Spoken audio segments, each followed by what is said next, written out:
ಸ್ನೇಹಿತರೆ, ನಿಮಗೆ ಗೊತ್ತಾ ಈ ಪ್ರಪಂಚದಲ್ಲಿ ಎಷ್ಟು ಜನ ಗ್ರೇಟ್ ಅಚೀವರ್ಸ್ ಇದ್ದಾರೋ, ತಮ್ಮ ಇಂಟೆನ್ಷನ್ ಗಳಿಂದ ರಿವ್ಯಾಲ್ಯೂಯೇಷನ್ ತಂದಿದ್ದಾರೋ, ಅವರೆಲ್ಲರಲ್ಲಿ ಒಂದು ವಿಷಯ ಕಾಮನ್ ಆಗಿತ್ತು. ಅದುವೇ ಎನರ್ಜಿ ಟ್ರಾನ್ಸ್ಮಿಟೇಷನ್. ಇದರಲ್ಲಿ ಸ್ವಾಮಿ ವಿವೇಕಾನಂದ ಆಗಿರ್ಬೋದು, ಅಬ್ರಹಾಂ ಲಿಂಕನ್ ಆಗಿರ್ಬೋದು, ಮೊಹಮ್ಮದ್ ಅಲಿ ಆಗಿರ್ಬೋದು, ಸ್ಟೀವ್ ಜಾಬ್ಸ್ ಆಗಿರ್ಬೋದು ಮತ್ತು ನಿಕೋಲಾ ಟೆಸ್ಲಾನು ಆಗಿರ್ಬೋದು. They become great because of energy transmutation. Think and grow rich book ನಲ್ಲಿ 13 ಪವರ್ಫುಲ್ ಪ್ರಿನ್ಸಿಪಲ್ ಗಳನ್ನ ಹೇಳಲಾಗಿದೆ. ಇದರಿಂದ ನೀವು ರಿಚ್ ಆಗೋದಷ್ಟೇ ಅಲ್ಲ, ನಿಮ್ಮ ಲೈಫ್ ನಲ್ಲಿ ನೀವು ಏನ್ ಬೇಕಾದ್ರೂ ಪಡ್ಕೋಬಹುದು, ನಿಮ್ಮ ಮೈಂಡ್ ಪವರ್ ನಿಂದ ಅಂತ ಹೇಳಲಾಗಿದೆ. ಮತ್ತು ಈ ಬುಕ್ ಯಾಕೆ ಇಷ್ಟೊಂದು ಪವರ್ಫುಲ್ ಅಂದ್ರೆ, ಈ ಬುಕ್ ಕೇವಲ 1 ಅಥವಾ 2 ವರ್ಷಗಳ ಶ್ರಮ ಅಲ್ಲ. ಈ ಬುಕ್ ನ ಆಥರ್ ಆದ ನೆಪೋಲಿಯನ್ ಹಿಲ್ ಅವರು ಈ ಬುಕ್ ನ ಬರೆಯೋದಕ್ಕೆ ಸುಮಾರು 50 ವರ್ಷಗಳನ್ನ ತಗೊಂಡಿದ್ದಾರೆ. ಮತ್ತು ಈ 50 ವರ್ಷ ಅನ್ನೋದು ಸಾಮಾನ್ಯ ಮಾತಲ್ಲ. ಇದರಲ್ಲಿ ಇವತ್ತಿನ ಮ್ಯಾಕ್ಸಿಮಮ್ ಜನರ ಜೀವನನೇ ಮುಗಿದೋಗುತ್ತೆ. ಇದರಿಂದ ನೀವು ಅಂದಾಜು ಮಾಡಬಹುದು ಈ ಬುಕ್ ಎಷ್ಟೊಂದು ಪವರ್ಫುಲ್ ಅಂತ. ಈ ಬುಕ್ ನ 13 ಪ್ರಿನ್ಸಿಪಲ್ ಗಳಲ್ಲಿ 10ನೇ ಪ್ರಿನ್ಸಿಪಲ್ ಇದೆ ಸೆಕ್ಸ್ ಟ್ರಾನ್ಸ್ಮಿಟೇಷನ್ ಬಗ್ಗೆ. ಈ ವಿಷಯದ ಬಗ್ಗೆನೇ ನಾವು ಇವತ್ತು ಈ ವಿಡಿಯೋದಲ್ಲಿ ತಿಳ್ಕೊಂಬರೋಣ. ನನಗೆ ಮೊದಲ ಬಾರಿಗೆ ಈ ಟಾಪಿಕ್ ಅನ್ನ ಕೇಳಿದಾಗ ಅರೆ ಏನಿದು, ಸೆಕ್ಸ್ ಕೇವಲ ಫಿಸಿಕಲ್ ಅಲ್ವಾ ಅಂತ ಅನಿಸ್ತು. ಚಿಕ್ಕ ವಯಸ್ಸಿನಿಂದಲೂ ನಮಗೆ ಬರೀ ಇದನ್ನೇ ಹೇಳಿಕೊಂಡು ಬಂದಿದ್ದಾರೆ. ಈ ಸೆಕ್ಸ್ ಎನರ್ಜಿ ಅನ್ನೋದು ತುಂಬಾನೇ ಪವರ್ಫುಲ್ ಮತ್ತು ಇದು ಪೂರ್ತಿಯಾಗಿ ನಮ್ಮ ಬ್ರೈನ್ ಗೆ ಕನೆಕ್ಟ್ ಆಗಿದೆ.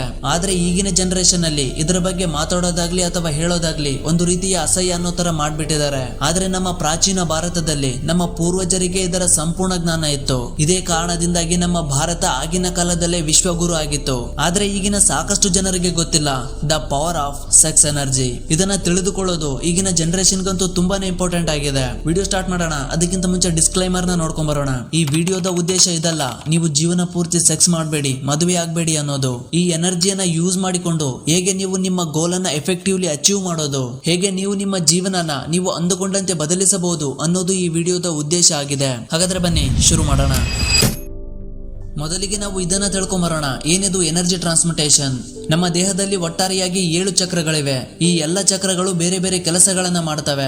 ಇವುಗಳಲ್ಲಿ ಮೊದಲನೇ ಚಕ್ರ ದೇಹದ ಮಧ್ಯದಲ್ಲಿ ಇರುತ್ತೆ, ಅದುವೇ ಮೂಲಾಧಾರ ಚಕ್ರ. ಈ ಚಕ್ರದ ಕೆಲಸ ಏನು ಅಂದ್ರೆ ನಮ್ಮನ್ನ ಕ್ರಿಯೇಟಿವ್ ಅನ್ನಾಗಿ ಮಾಡೋದು, ಫೋಕಸ್ಡ್ ಆಗಿ ಮಾಡೋದು, ಯಾವ್ದಾದ್ರು ಒಂದು ವಿಷಯವನ್ನ ಕಂಪ್ಲೀಟ್ ಮಾಡೋದಕ್ಕೆ ನಮ್ಮನ್ನ ಅಗ್ರೆಸ್ ಮಾಡೋದು. ಈ ಚಕ್ರ ಎಷ್ಟು ಸ್ಥಿರವಾಗಿರುತ್ತೋ, ಸ್ಟ್ರಾಂಗ್ ಆಗಿರುತ್ತೋ ಅಷ್ಟು ನಾವು ಕ್ರಿಯೇಟಿವ್ ಆಗಿರ್ತೀವಿ, ಫೋಕಸ್ಡ್ ಆಗಿರ್ತೀವಿ ಮತ್ತು ನಮ್ಮ ಗೋಲ್ ನ ಪೂರ್ತಿ ಮಾಡೋದಕ್ಕೆ ಮೋಟಿವೇಟೆಡ್ ಆಗಿರ್ತೀವಿ. ಆದ್ರೆ ಯಾವಾಗ ನೀವು ಮಾಸ್ಟರ್ಬೇಷನ್ ಮಾಡ್ತಿರೋ, ಪೋರ್ನ್ ನೋಡ್ತಿರೋ, ನೀವು ಹೇಗೆ ಸೆಕ್ಸುವಲ್ ಕಂಟೆಂಟ್ ನ ಕನ್ಸ್ಯೂಮ್ ಮಾಡ್ತಿರೋ, ಆಗ ಈ ಮೂಲಾಧಾರ ಚಕ್ರ ಇಂಬ್ಯಾಲೆನ್ಸ್ ಆಗತ್ತೆ. ಆ ಸಮಯದಲ್ಲಿ ನಮ್ಮ ಹತ್ರ ಯಾವುದೇ ಎನರ್ಜಿ ಇರೋದಿಲ್ಲ.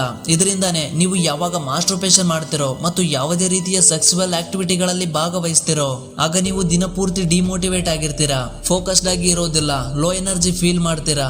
ಈ ಸಮಯದಲ್ಲಿ ನಿಮಗೆ ನಿಮ್ಮ ಗೋಲ್ ನ ಬಗ್ಗೆ ಡಿಸಿಷನ್ ತಗೊಳ್ಳೋದಕ್ಕೆ ಆಗೋದಿಲ್ಲ. ಇದಕ್ಕೆ ಮೂಲ ಕಾರಣನೇ ನಿಮ್ಮ ಮೂಲಾಧಾರ ಚಕ್ರದ ಇಂಬ್ಯಾಲೆನ್ಸ್. ಇದು ಎಷ್ಟು ಜಾಸ್ತಿ ಸ್ಟ್ರಾಂಗ್ ಆಗಿರುತ್ತೋ ಅಷ್ಟು ನಾವು ಪ್ರೊಡಕ್ಟಿವ್ ಆಗಿರ್ತೀವಿ. ಆದ್ರೆ ಇದನ್ನ ಸ್ಥಿರವಾಗಿಡೋದು, ಸ್ಟ್ರಾಂಗ್ ಆಗಿಡೋದು ಅಂದ್ರೆ ಅದುವೇ energy transmutation. What is the energy transmutation? ನೋಡಿ, ಟ್ರಾನ್ಸ್ಮಿಟೇಷನ್ ನ ನೇರವಾದ ಅರ್ಥನೇ ಟ್ರಾನ್ಸ್ಫರ್ ಮಾಡೋದು. ಒಂದು ಎಲಿಮೆಂಟ್ ಅಥವಾ ಎನರ್ಜಿಯನ್ನ ಇನ್ನೊಂದು ಜಾಗದಲ್ಲಿ ಟ್ರಾನ್ಸ್ಫರ್ ಮಾಡೋದು.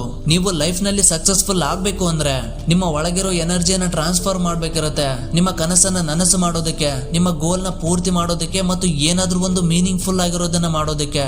ಆದ್ರೆ ನಿಮಗ್ ಗೊತ್ತಾ, ಮ್ಯಾಕ್ಸಿಮಮ್ ಜನರು ಈ ಟ್ರಾನ್ಸ್ಮಿಟೇಷನ್ ನ ಮಾಡೋಕ್ಕಾಗಲ್ಲ. ಯಾಕಂದ್ರೆ ಬ್ರಹ್ಮಚರ್ಯದಲ್ಲಿ ನೋ ಮಾಸ್ಟರ್ಬೇಷನ್, ನೋ ಫ್ಯಾಪ್, ನೋ ಪರ್ನ್ ಈ ವಿಷಯಗಳನ್ನ ಫಾಲೋ ಅಂತೂ ಮಾಡ್ತಾರೆ.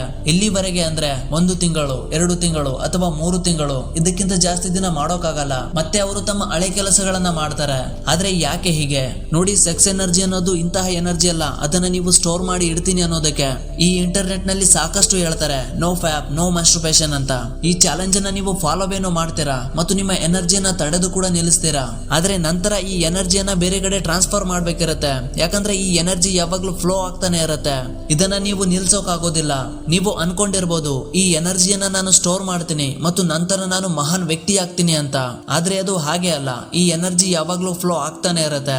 ಇದಕ್ಕೆ ನೀವು ರೀಪ್ಲೇಸ್ಮೆಂಟ್ ಹುಡುಕ್ಲಿಲ್ಲ ಅಂದ್ರೆ, ನೀವು ಇದನ್ನ ಟ್ರಾನ್ಸ್ಮಿಟೇಷನ್ ಮಾಡೋದನ್ನ ಕಲಿಲಿಲ್ಲ ಅಂದ್ರೆ ಸ್ವಲ್ಪ ದಿನಗಳವರೆಗೆ ನೀವು ಇದನ್ನ ತಡೆದು ನಿಲ್ಲಿಸ್ತೀರಾ. ನಂತರ ಸ್ವಲ್ಪ ದಿನಗಳಾಗಿಂದ ನಿಮ್ಮಿಂದ ಕಂಟ್ರೋಲ್ ಮಾಡೋದಕ್ಕೆ ಆಗೋದಿಲ್ಲ. ಆಗ ನೀವು ಮಾಸ್ಟರ್ಬೇಷನ್ ಮತ್ತು ಸೆಕ್ಸುವಲ್ ಕಂಟೆಂಟ್ ನ ಕನ್ಸ್ಯೂಮ್ ಮಾಡ್ತೀರಾ. ಒಂದು ವೇಳೆ ನೀವೇನಾದ್ರೂ ಈ ಎಲ್ಲಾ ವಿಷಯಗಳನ್ನ ಕಂಟ್ರೋಲ್ ಮಾಡಿದ್ರು ಕೂಡ ನೈಟ್ ಫಾಲ್ ಅನ್ನೋ ಹೆಸರನ್ನಂತೂ ಕೇಳೇ ಇರ್ತೀರಾ. ಯಾಕಂದ್ರೆ ಈ ಎನರ್ಜಿ ನಿಮಗಿಂತ ಪವರ್ಫುಲ್ ಆಗಿರುತ್ತೆ. ನೀವು ಇದರ ಫ್ಲೋ ನ ನಿಲ್ಸೋಕಾಗಲ್ಲ.